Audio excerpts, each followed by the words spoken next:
ये है देविका। देविका पढ़ी लिखी और मॉडर्न लड़की है, लेकिन उसकी शादी ऐसे परिवार में हुई है जो गांव में रहता है। भले ही ये 21वीं सदी है, लेकिन देविका की ससुराल वालों की सोच वो तो 18वीं सदी से आगे बढ़ी ही नहीं। आइए जानते हैं क्या होगा जब शहर की पढ़ी लिखी और मॉडर्न लड़की फंस जाएगी संकीर्ण मानसिकता वाले माहौल में। सागर, ये तुम्हारे गांव में सबने इतने लंबे लंबे घूंघट क्यों कर रखे हैं? और ये सब मुझे इतना घूर घूर कर क्यों देख रहे हैं?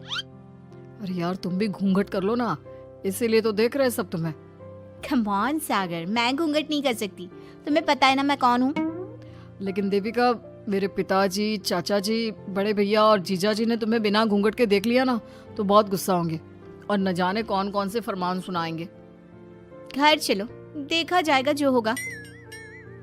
सागर देविका से कई बार कहता है कि वो घूंघट कर ले, लेकिन देविका सागर की नहीं सुनती और अपने ससुराल के दरवाजे पर पहुंच जाती है। जब देविका वहां पहुंचती है तो देखती है कि उसकी सास बिमला, चाची सास कम्मो और जेठानी सुजाता ने लंबा सा घूंघट कर रखा था, पर उनकी ननद वीना ने घूंघट नहीं किया हुआ था। लेकिन हाँ, उसने सर पर सलीकी के साथ दुपट्टा जरूर ओढ़ा हुआ था। सागर अपनी पत्नी को सबसे मिलवा रहा होता है, तभी सागर के पिता जोगिंदर बोलते हैं, सागर, तूने बहू को इस घर के तौर तरीके नहीं समझा। हमारे घर की औरतें बिना घूंघट के किसी पर आए मर्द के सामने नहीं आती और तू इसे ऐसे ही ले आया। पिताजी, मैं समझा दूंगा, वो नई नई शहर से आई है ना, इसलिए उसे पता नहीं है।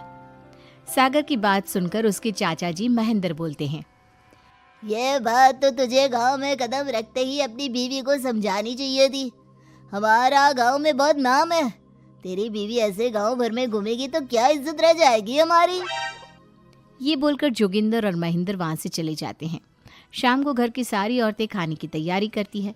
खाना तैयार हो जाता है, लेकिन घर की कोई भी औरत खाना नहीं खाती।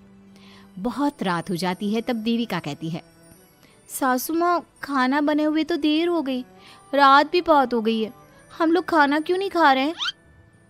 अरे बहू, ये क्या बोल रही हो?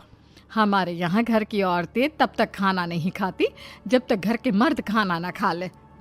लेकिन इतनी देर हो गई, आप सबको भूख नहीं लग रही क्या? तभी देविका की जेठानी सुजाता कहती है, लग तो रही है, लेकिन यहाँ की यही रीत है, ये निभानी तो पड़ेगी ना। भाभी जी, ये रीत नहीं है, औरतों को प्रताड़ित करने का एक तरीका है। अगर इस घर के आदमी पूरी रात नहीं आए तो आप पूरी रात खाना नहीं खाओगी क्या? देविका ये बोलकर सीधा सागर के पास जाती है। सागर उसे समझाता है, देविका, यहाँ ऐसा ही होता है, तुम थोड़ा सब्र कर लो, पिताजी और चाचा जी आते ही होंगे, फिर हम सब खाना खाएंगे। सागर देविका को समझा ही रहा था, तभी देविका की ननद वीना आकर कहती है, सागर, खाना खाने आ जाओ, पिताजी और चाचा जी आ गए हैं। चलो देविका, तुम्हारा इंतजार खत्म हुआ। सागर खाने के लिए बैठ जाता है। जब सब खाना खाने बैठते हैं तो देविका भी बैठ जाती है। सागर धीरे से उसे कहता है, अरे देविका, ये क्या कर रही हो? तुम इस तरह हमारे साथ खाना नहीं खा सकती। मगर क्यों सागर, मुझे भूख लगी है, सब लोग खा रहे हैं तो मैं क्यों नहीं खा सकती? ये हमारे घर का नियम है, पहले घर के आदमी खाते हैं और बाद में औरतें। लेकिन सागर, हमारे घर में तो ऐसा कोई नियम नहीं है। देविका और सागर में बहस छिड़ जाती है। तब सागर का बड़ा भाई कहता है, सागर, तेरी बीवी को एक बार में समझ में नहीं आता क्या कि इस घर की औरतें मर्दों के खाना खाने के बाद ही खाना खा सकती है? भैया, मैं देविका को यही समझा रहा था। मुझे तो लग रहा है कि इसके दिमाग में कोई बात ही नहीं बैठती एक बार में। भैया, मेरे दिमाग में बात तब बैठेगी ना जब आपकी बात कोई ढंग की होगी। अरे आखिर क्यों घर की औरतों को आप लोगों की बात खाना मिलेगा? हाँ, अब से पहले घर की किसी औरत ने घर की किसी मर्द से इस लहजे में बात नहीं की थी, इसलिए वो सब देविका की बात सुनकर हैरान रह गए। तभी सागर की जीजा और वीना के पति कल्याण जी कहते हैं, ये क्या है सागर, इस घर की दीवारों को औरतों की इतनी ऊंची आवाज सुनने की आदत नहीं है। अपनी बीवी को बोल जरा होश से काम ले और चुपचाप चली जाए। क्यों चली जाऊं मैं चुपचाप? इस घर की औरतें आपकी हर बात बर्दाश्त कर लेंगी, लेकिन मैं शहर की पढ़ी लिखी लड़की हूँ। आपके कोई भी फालतू के रीति रिवाज मैं नहीं बर्दाश्त करने वाली। इस तरह देविका ने सारे घर की औरतों के लिए मिसाल पैदा कर दी। जोगिंदर के घर में पहली बार किसी महिला ने विरोध का स्वर उठाया है। ये बात घर के किसी मर्द को बर्दाश्त नहीं हो रही है। तभी जोगिंदर कहता है, महेंद्र, मोहन, इस बेशर्म लड़की को कमरे में बंद कर दो और आज इसे कोई खाना नहीं देगा। अगर किसी ने इसे खाना दिया तो मैं उसे जिंदा नहीं छोड़ूंगा।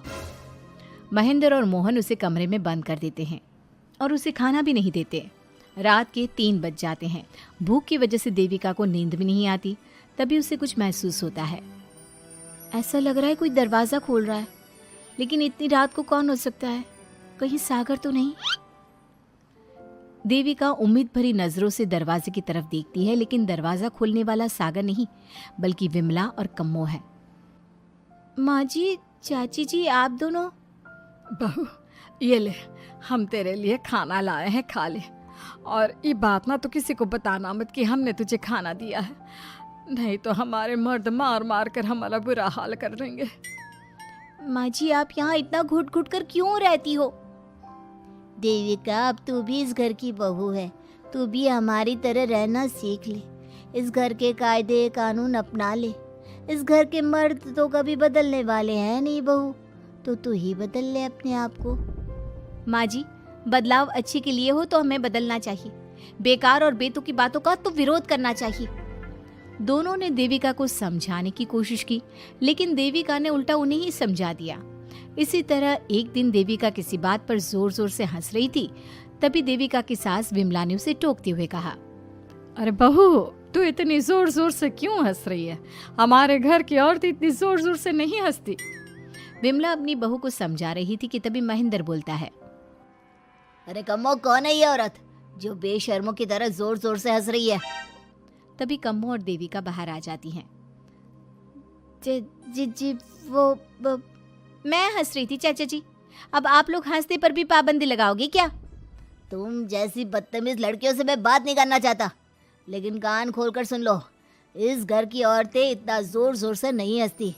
और हाँ, तुम्हें पहले ही बता चुके हैं कि इस घर की दीवारों को औरतों की तेज आवाज सुनने की आदत नहीं है। इस घर की दीवारों को आदमियों की ऊंची आवाज सुनने की आदत है, लेकिन औरतों की नहीं। चाचा जी, आपके घर की दीवारें तो बहुत दोगली है। हर पाबंदी औरतों के लिए क्यों चाचा जी? औरतें ये नहीं कर सकती, औरतें वो नहीं कर सकती। औरतें सांस ले सकती है या उस पर भी पाबंदी है? चुप हो जाना बहू, मत बोल और घूंघट कर ले। ये तेरे चाचा ससुर है, थोड़ा तो लिहाज कर। कम्मो के समझाने पर भी देविका चुप नहीं होती। वो महेंद्र से ऐसे ऐसे सवाल पूछती है जिनका जवाब उसके पास होता ही नहीं। महेंद्र गुस्से से सागर को आवाज़ देता है। महेंद्र की आवाज़ सुनकर घर के सभी आदमी बाहर आ जाते हैं। जी जी चाचा जी, आपने बुलाया? अपनी मुंह जोर बीवी को यहाँ से ले जाने तो कुछ अनर्थ हो जाएगा। क्या हुआ चाचा जी? तेरी बीवी जिस तरह से मुझसे बात कर रही है, छोटे बड़े की तमीज नहीं है इसे। कम से कम 7 दिन तक ये कमरे से बाहर नहीं निकलनी चाहिए। अगर इसे मैंने कमरे से बाहर देख लिया तो किसी की खैर नहीं, समझे? पर मैंने कुछ गलत नहीं बोला। सागर जो सच है मैंने वही कहा है। देविका, चलो मेरे साथ। लेकिन सागर, मेरी बात तो सुनो। सागर देविका को वहां से ले जाता है। इसी तरह से कई दिन बीत गए। अब देविका अपने ससुराल में हर गलत बात का विरोध करने लगी, लेकिन जितना ज्यादा वो विरोध करती, उसके ससुराल वाले उस पर उतना ही ज्यादा अत्याचार करते। अब देखना यह है कि देविका अपने ससुराल वालों के अत्याचार को यूं ही सहती रहेगी। क्या उसके ससुराल में घूंघट में औरतों का दम इसी तरह घुटता रहेगा? अगर आप इन सवालों के जवाब जानना चाहते हैं ना, तो हमें कमेंट करके ज़रूर बताइएगा। और हमारी स्टोरी को लाइक, शेयर और चैनल को सब्सक्राइब करना ना भूलें।